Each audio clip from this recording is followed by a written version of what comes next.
Hi, it's Summer again. We're here for part 2 of my new house energy audit. If you missed part 1, check it out on our channel or linked below in the description.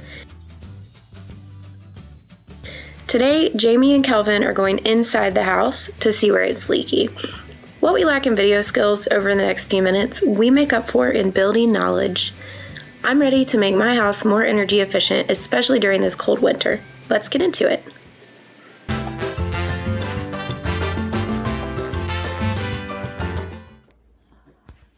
Another thing that we look for is weather stripping on the doors. We want to make sure that the door has a good weather stripping all the way around, and that there's typically not any gaps in the corners, which I see quite often. A good way to know if you have air leaks in your house is if you see spider webs. Spiders only put their webs where there's air movement, and so if you see spider webs, that's an air leak. So that's fascinating. Mm-hmm. I'm gonna step outside for a second.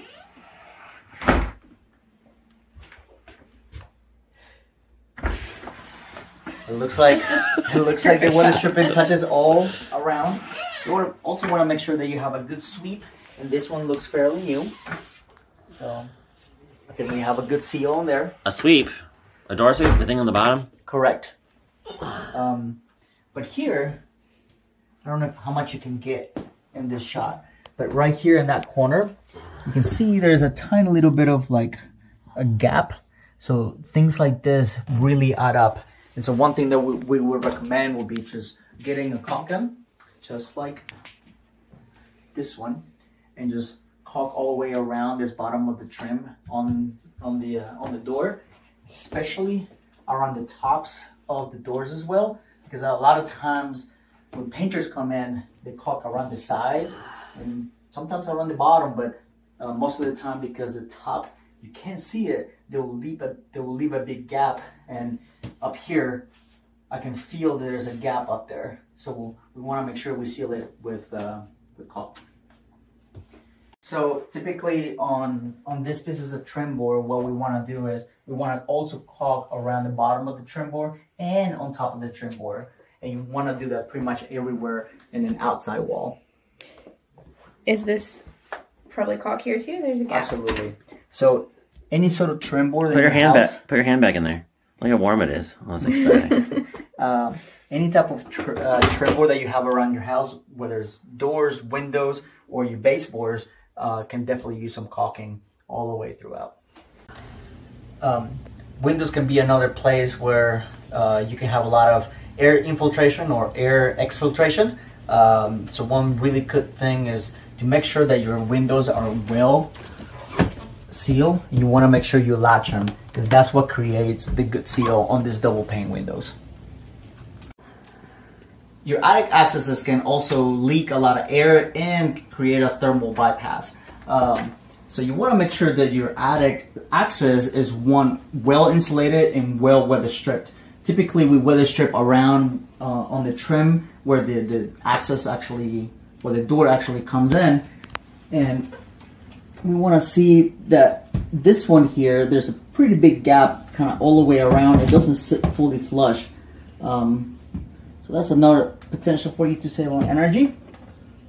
And it seems like this door here does not have any insulation on top of it. I mean, it's got little bits and pieces there, but you actually want a lot more insulation on your door, because if you think about it, the rest of the house might be insulated, but if your door is not, then you just have a huge thermal bypass there.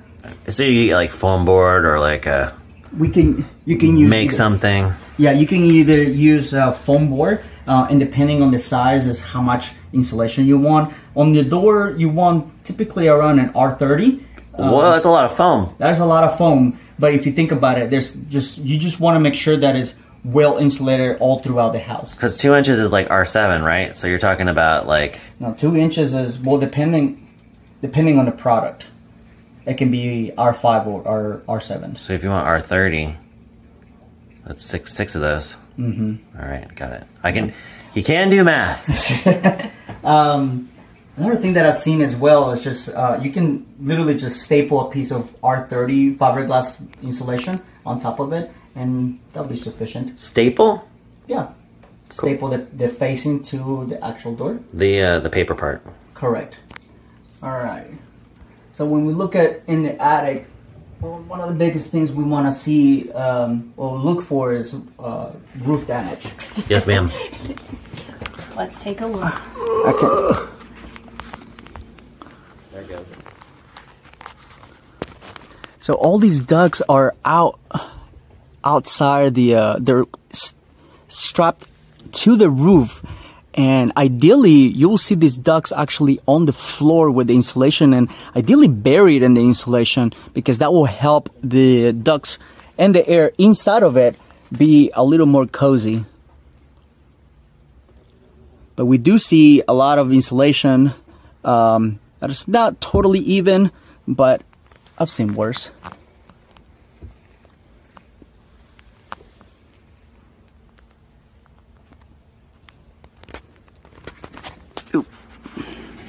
That's interesting about the strapping.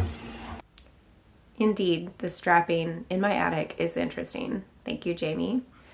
Awkward ending aside, I think I have some work cut out for me. I'm starting with some caulk to handle the trim on the windows and doors that Kelvin pointed out.